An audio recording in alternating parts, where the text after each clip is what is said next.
What? Hello, everybody. I have a I have a new mug. If you're having difficulty seeing, it says that sounds an awful lot like heresy. Now, this is actually not a religious in reality mug. This is a Warhammer 40K mug from my buddy. Did a lot of work for me.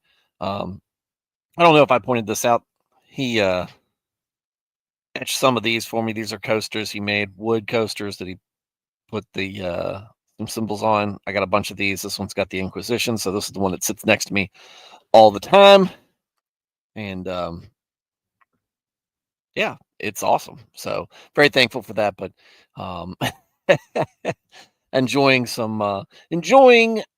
Tuesday night with you guys and some hot chocolate in a brand new mug that I got for Christmas. Any Jerusalem crosses? No, I do not. Would be cool to have some, but no, I don't have any. I'm sure they'll weasel their way into my aesthetic. How's everybody doing? How's everybody doing tonight? My name is Stuart Davis. I'm a flawed man of God. I am a humble parishioner at a small church just outside of Richmond, Virginia. Not a pastor, not a biblical scholar. I haven't been in seminary. I'm not trying to get you to join my church or donate to any special cause.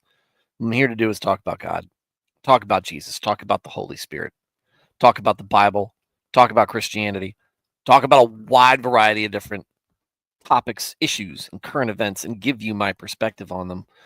One that I think is reflective of your average Christian guy.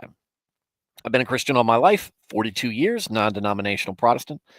Don't subscribe to any particular doctrine or denomination, just in the Word, daily, trying to do it better each and every day.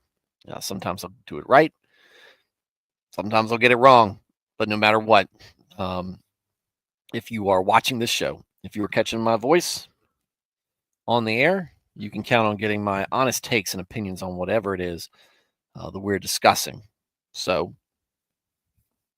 if you are somebody who is new to Christianity or considering it, you felt it call to you. You're curious. You think it's the thing that's missing in your life that will help make you feel more whole. Look, I'm not trying to get ahead of everything, but it is.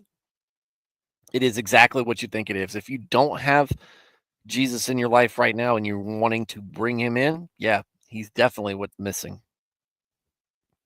Really, whether you want whether you want him or not, if you don't have him in your life, you're missing a very important piece of your existence. So, I understand that committing to faith is a big step, and you can see some people they make it look easy, right? They make that conversion look easy. They show up, they confess, they submit themselves right there in front of everybody, and they're off and running. It's not an easy journey for them either. It's not. But the fact that they can just get up and dive right in might make you a little apprehensive. Maybe cause you some to be self conscious, or doubt yourself a little bit. It's okay to be anxious about it, but let me allay your fears.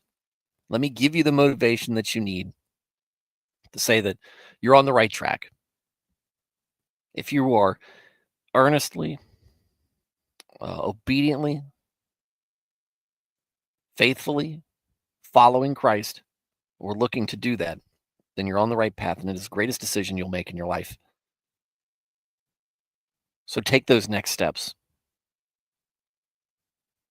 Take note of those next steps and understand that you're not the first person to be nervous about it. But it is something that we're all rooting for you on, and we're all praying for you about it. We want you to be saved. We want you to gain salvation. And the more victories we see, the more people we welcome when we're all up in heaven. So if that's what you needed, and you need to do, and you need to see yourself out because you don't have time to listen to me ramble and rant for an hour, that's fine. Though I will encourage you to stick around. Maybe you'll like what we're doing here.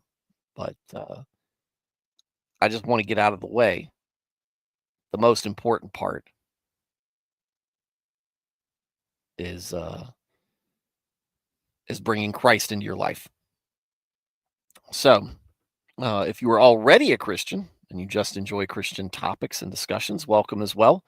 We run this very similar to a Wednesday night study group or a Sunday school, even though it's Tuesday night. We do it. We try to do it here Monday through Thursday. I think the chat tries to do it more than me. They're more diligent about it than I am. But that's how we run it. Very small group oriented. And I think that's what's important about what we do here. So we keep it, we appreciate the size that we are. We don't try to put on airs. Don't try to be something that we're not. What we're here to do is talk about God. As I said earlier, keep him the center of things. And whether we are small or big, doesn't matter. Doesn't change the focus. But I think that if you're used to those kind of settings, I think you'll appreciate this. It's very relaxed, very informal, very layperson stream, because that's who I am. And maybe you're not. Maybe you're professional. Maybe you're just looking for information. Doesn't matter. You're still welcome in here. In fact, whether you are a well-established Christian or you are just at the beginning of trying to figure it out, I'd like you to be in the chat. We got a great group of folks who tune in and night out. They're in here tonight. We'd like you to join them. It's very easy to be part of this show because that's what chat is. Part of the show. Make it better by adding your input. It's welcome. And we're small enough that if you put something in that chat box, I'll read it and respond to it. So tell me what you agree with or disagree with. Where do you think I'm right or where do you think I'm wrong? What unique insight, perspective, or experience do you have that maybe we haven't considered yet? Or maybe you want to add on to something somebody else said. Share your opinion. Ask questions. I might not have the answer to them, but we can discuss it nonetheless. Maybe somebody in the chat will know. Maybe we can point you in the right direction, right? With that said, how's everybody doing? Y'all having a good day? Still cold here. Still pretty chilly. And we got a fire going on, and I think the cold is starting to get to everybody. Oof. Dad's in the chat. Philly guy fired now. Hate to see it.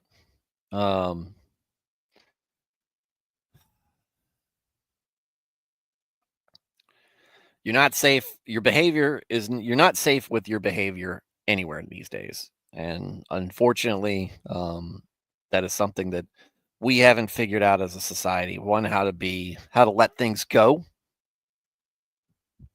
And two, that everybody's got a cell phone. And everybody can record what you do. And that means your mistakes can be put under a microscope. I mean, this is a interaction between a few people at a football game. Words were exchanged. There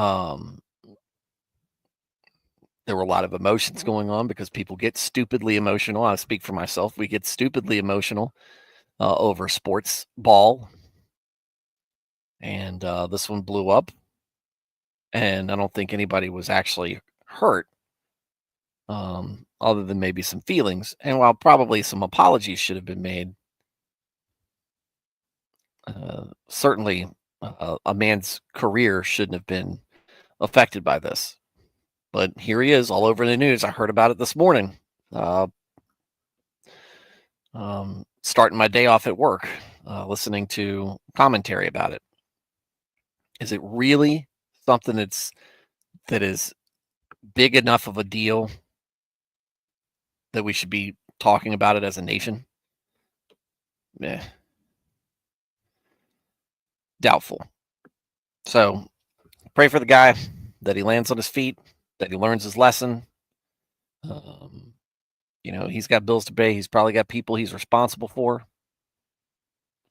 But again, Philly's a different area. I'm surprised, to be honest with you. I'm surprised anything happened to him. It probably was just because of the optics. But but at the same time, Philadelphia's got a culture where it's just like, hey, uh, you got to be prepared when you come into this city wearing the wrong colors, right? The city of brotherly love is uh, ironically given and maybe unironically assumed. So, yeah, Thad Givenmore, the Green Bay couple guy, a long-term local media guy, made fun of a guy at a playoff game. He curses the woman out. It goes viral, and he was just fired. The media part was probably what did him in. And sometimes when you're a bigger figure, sometimes that means consequences are going to be much more drastic. A lot of times you can get off on things, though. That pendulum tends to swing to the extremes, not in the middle anywhere. Alias, haven't seen you in a while. What's going on, buddy? Happy New Year. Hope you're doing well. I hope you're doing well as well. I hope you had a good Christmas and a happy New Year. Glad to see you in chat. Bear attack's been a long week, going down to -9 wind chill tomorrow. What are we looking at? Well, me and Veritex, we're not exactly close, but we're not super far away either. We got up in the 40s today, but we're dipping back again. I've kind of been looking at this all week. In between the teens and the 20s as lows, and high 30s as highs. In a little bit this weekend might be a little bit warmer. Then it's just going to dip right back down. Hey, some snow. Not this coming Thursday, but the next Thursday is predicted. And a wintry mix the day before. There you go. Big Walker Mountain. Veritex said, eldest just turned 22. Pray that he can find direction, not just occupation, but health. Amen. Veritex, we'll root for you and your oldest son, that he can, reach a peaceful existence spiritually, mentally, physically, all of that, and for a guy, usually that's having people to provide for, even though it's a stress, but people to provide for, a job to do, and a church to belong to, brothers and sisters in faith. And I know that there's a struggle there, Veritax, and it's not easy, but yeah, praying for him. So, all right, let's see. We left off. We did verse 20 last night. Left off there, even though I forgot about it. All the way we were supposed to go to 22. We didn't, but at the same time, these don't flow the same way, even though there's that indentation there on the ESV. Maybe I think this last part all runs together, but we're going to finish out chapter 27. And that puts us, we're 4 away pretty much at the end of this. 28, 29, 30, 31. And then it's Ecclesiastes, I think, next. Yep. So to kind of put things into perspective, folks, if you guys are looking at the screen, let me get my face out of the way. what we're seeing is this is what we're looking at as the timeline. So this is the historical timeline. We've got where Genesis and Exodus are. We've gone through all of these things, but to put us where we're covering Proverbs. I'm sorry, we're Psalms over a pretty long stretch of years, and then Proverbs between 950 and 700. So then we'll get down into Ecclesiastes, what happens at the very beginning of Proverbs, and then Song of Solomon, Song of Songs, some people call it. So we'll be right back in the, kind of the 950 area. But we'll be hovering around, probably 850 to 500 for a while. When does Hosea's right there in Chronicles? So anyway, just wanted to give you guys an idea of where we're at. And if you look at the bottom, you can see Adam's lifespan, Noah's, Abraham's, Joseph, Moses, David. Then we'll go into on the other side, Jesus and Paul. But for the most part, Proverbs is done where Israel is split between the north and the south. All right.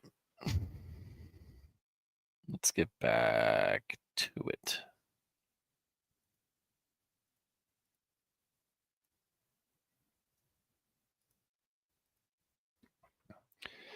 All right, so Proverbs 27, verse 21. The refining pot is for silver and the furnace for gold to separate the impurities of the metal. Sound familiar? And each is tested by the praise given to him and his response to it, whether humble or proud.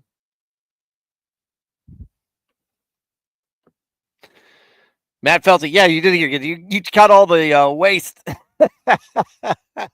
except for put some prayers out there for Veritex and the Eagles fan who was dismissed from his job today. Alias dig that graphics cool timeline. It's nice to put it into perspective. I do like sometimes when, and I remember as a kid, I used to love the maps.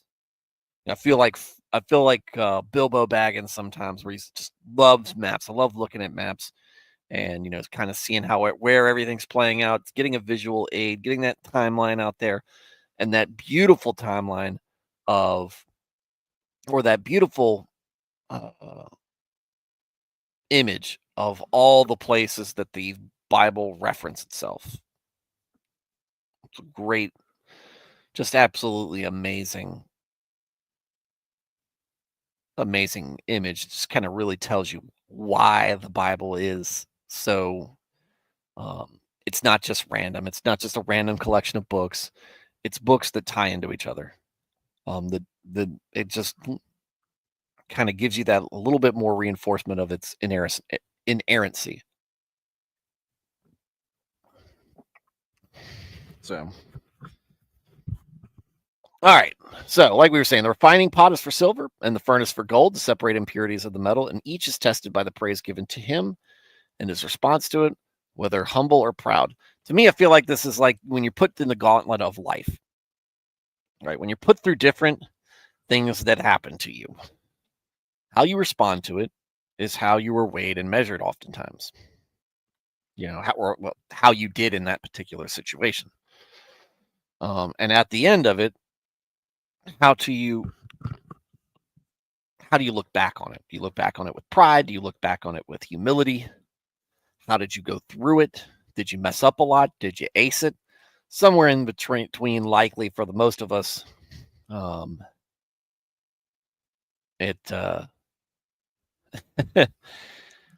It's difficult, right? It's a difficult path,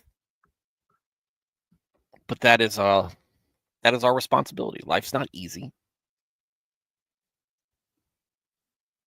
and we don't appreciate what we have without some labor, some obstacles, some difficulty thrown in there. But it is it's important for us to remember that however we handle the things that life throws at us. We should remain humble. We should remain humble. You should be you should draw satisfaction in the things that you did right. You should be humbled when, maybe God got you out of a mess because you made the wrong decision, but fortune ended up having you land on your feet. And have humility when you did the wrong thing. But just remember, the more you try not to give in to hubris and patting yourself on the back, the better off you are in the long run. People are watching. People are noticing. And there are some people who are hangers-on who might just, praise everything you do, and they might buy into that whole pride aspect.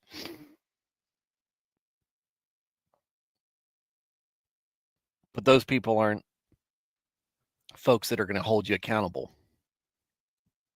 The wise, and as me and Matt were joking last night, the prudent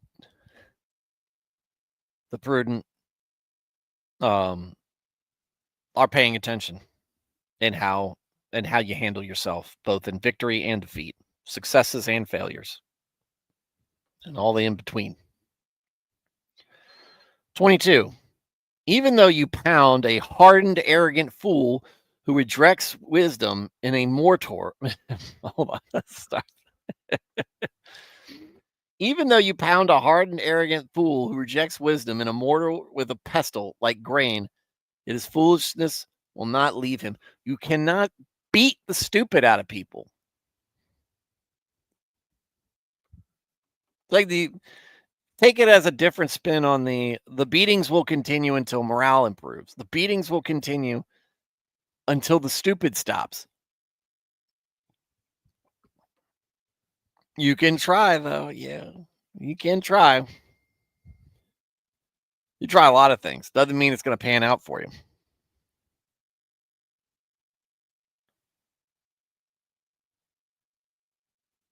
Hang on.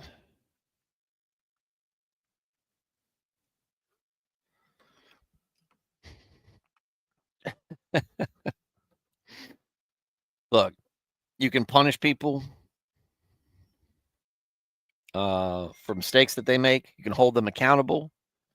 You can beat them, but if it's mistakes done out of stupidity,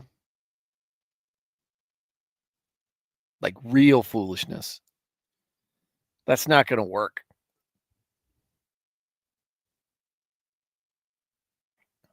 It's not going to work.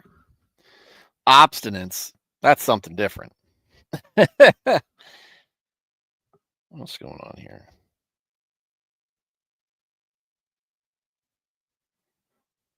Wow. Okay.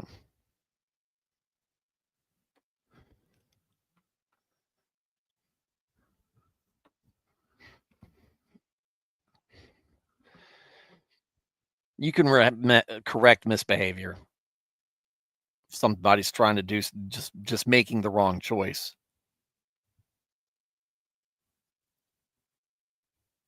But we're not talking about just any stupidity. It's not stupidity born out of ignorance. This is stupidity born out of arrogance, pride, and surety. I mean, think you're great and you think you're smart. It doesn't matter how many times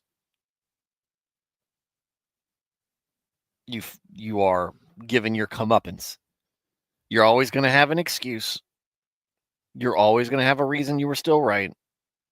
They're never going to sit down and go, huh, maybe I need to change.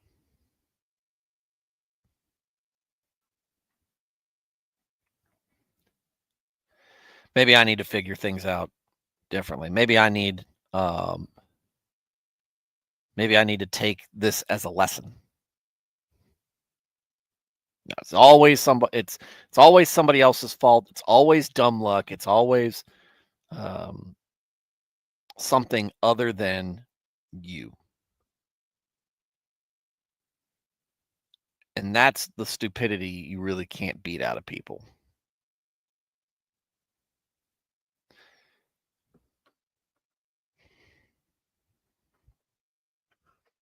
Hang on one second.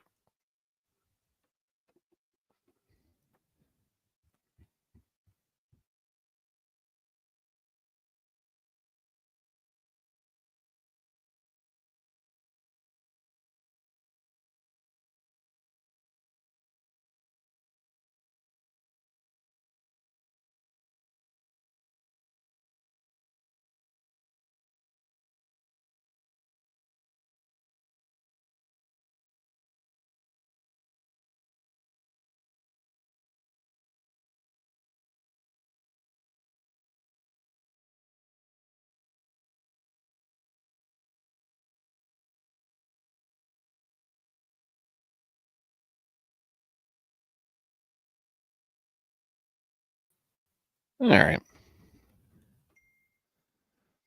Be diligent. Ooh, man, I'm popular tonight. Hang on.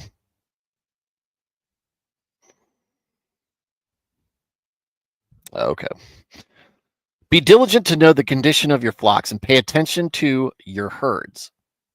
For riches are not forever, nor does a crown endure to all generations. When the grass is gone, the new growth is seen, and herbs of the mountain are gathered in. The lambs will supply wool for your clothing, and the goats will bring the price of a field. And there will be enough goat's milk for your food, for the food of your household, and for the maintenance of your maids.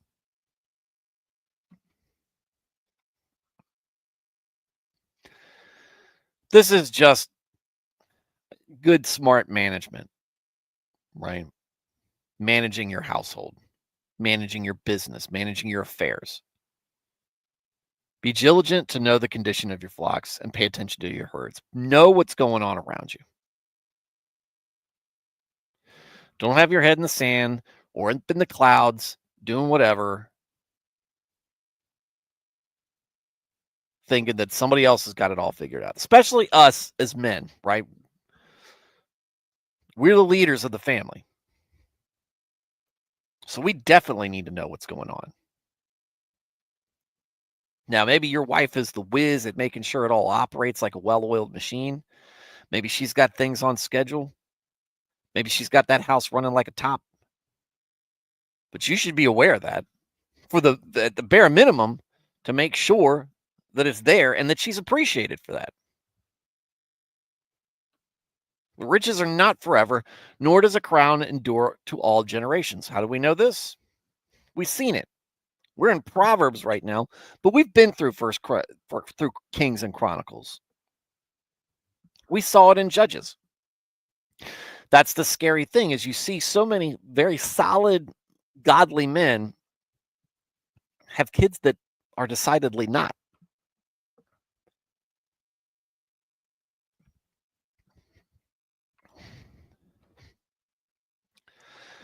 And this is not just the management of your household from, are the bills getting paid?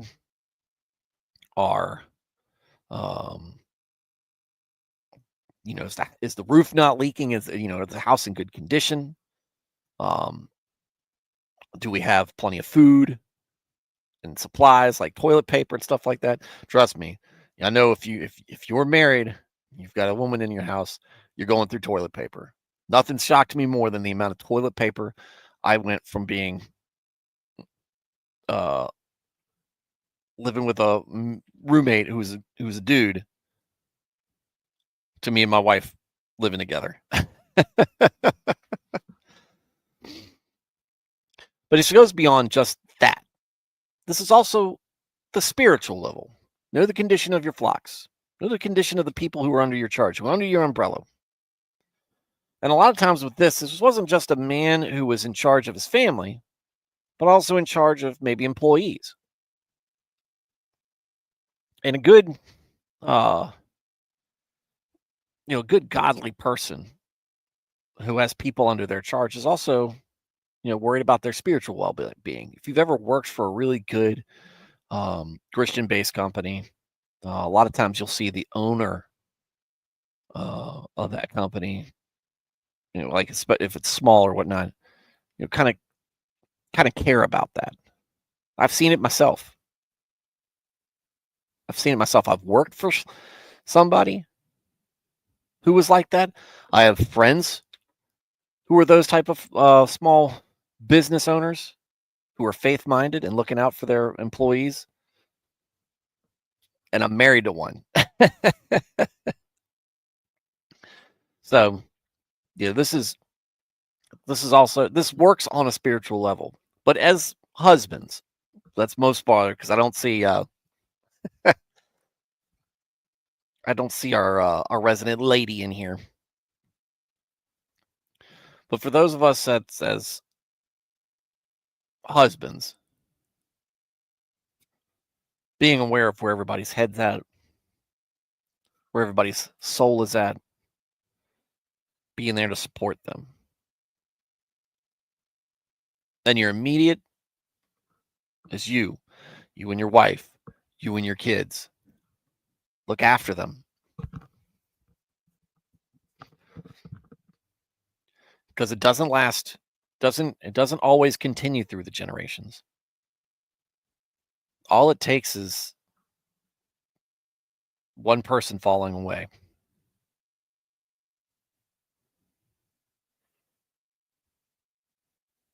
And there's going to be a time of harvest.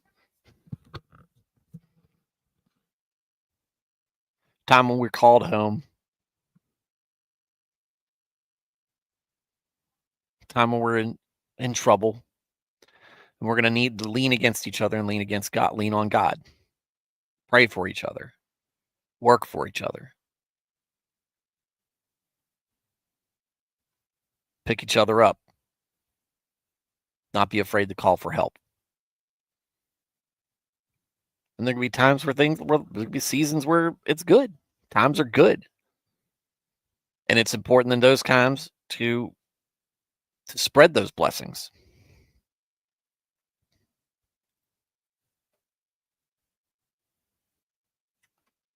Should make you feel good. Should make you just as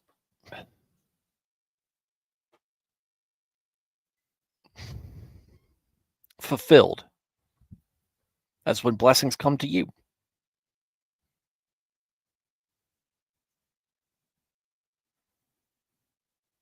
You might feel, I know I do from time. I know I feel guilty asking for things when I pray because I feel like I'm so blessed, right? I'm not a millionaire. I don't have like but I have what's important. I got God. I've got a family. I'm trying to reconnect with the church, like I had beforehand.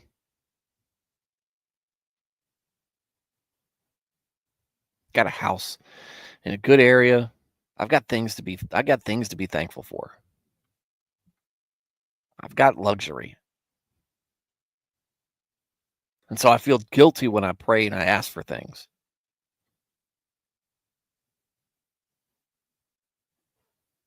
But as much as you feel good giving something to somebody, whether there's somebody in dire need or just a friend or a family member that hey, I got you this gift because I was thinking about you. Or did you said you were looking for something like this and I saw it and I figured I'd give it to you. That joy, that appreciation, thinking of that from how God feels.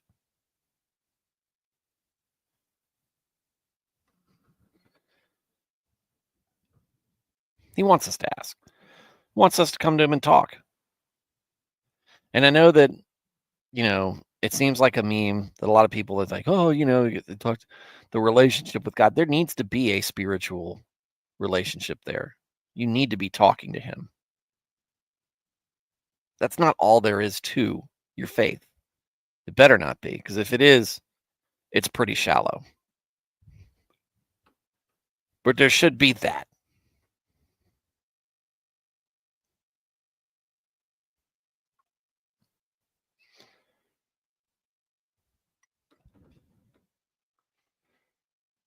Lambs will supply wool for your clothing, and the goats will bring the price for a field, and there will be enough goat's milk for your food, for the food of your household and the maintenance of your maids. And you see the practical side of this. But also, I hate it when it does this. You see the practical side of this.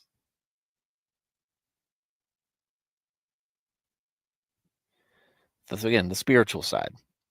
Things, when you take care of making sure people are in the right headspace when it comes to their faith, you will be surprised at how well things seem to come together. Now, that's not to say that tragedies won't strike. They will. That's not to say you're going to be immune from bad things happening.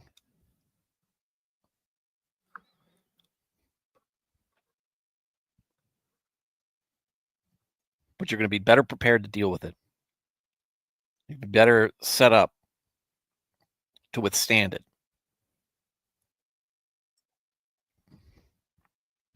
This life is temporary.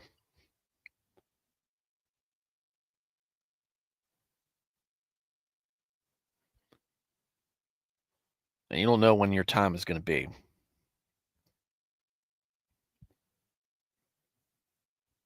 So just understand that while it's difficult now, it's not going to be that way forever. Depending on what's going on, it might not be difficult for the rest, but for a few weeks or a few months or a few years.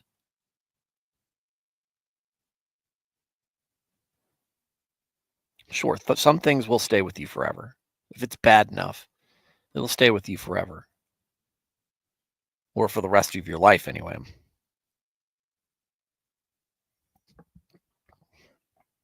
But even that is temporary.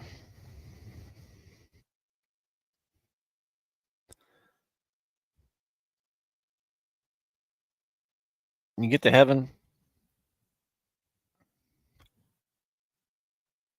it'll be made right. You'll be where you need to be.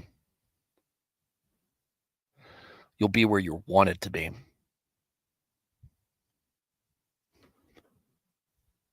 Huh. We got through this pretty quick. We went 7 verses in lightning time. That's more than normal. All right. Now,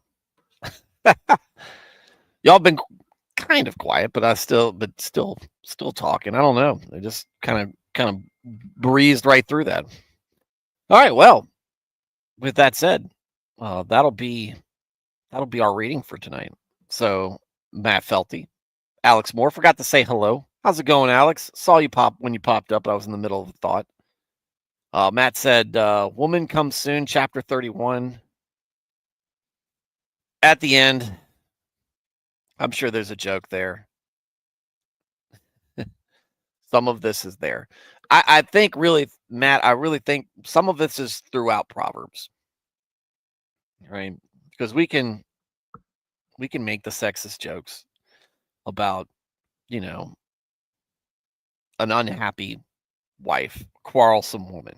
But again, like I've said, is she quarrelsome just because that's her nature? Or is she quarrelsome because you're not living up to your own responsibilities? Or is it somewhere in between, which is usually where it lands? But coming from Solomon, you know that you know what perspective that is. And we can all go, yeah, been there before. So,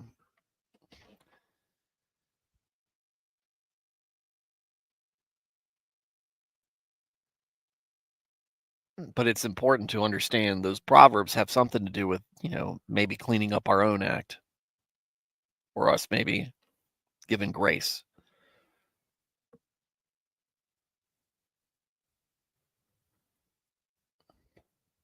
Anyway. All right, so Matt Felty, Alex,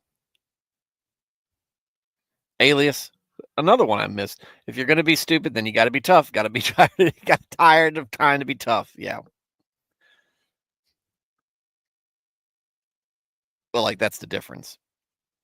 If you're not going to admit that you have that you can be wrong, there's no fixing that. Alias, Nernaeth, Veritax, Thad the Man. I think that's the group tonight. Fair amount of people. Just a short show. Thank you guys. Thank you guys for being part of the chat. Thank you guys for contributing to the show. Never not thankful. Always good hanging out with you guys. I know it's virtual. I know it's mostly, y'all's words on the screen, but I enjoy it. I have laughs. I have good conversation with y'all. I appreciate it. To everybody who is just listening, I encourage you to get get into the chat, but I understand that you might not want to. You might not be able to. But I am glad that you're here nonetheless. I'm glad that it's a place you feel like coming back to. So thank you as well. And to everybody catching me on replay, thank you for watching. Sorry I missed you. Hope to catch you live sometime soon. Everybody have a good night and God bless.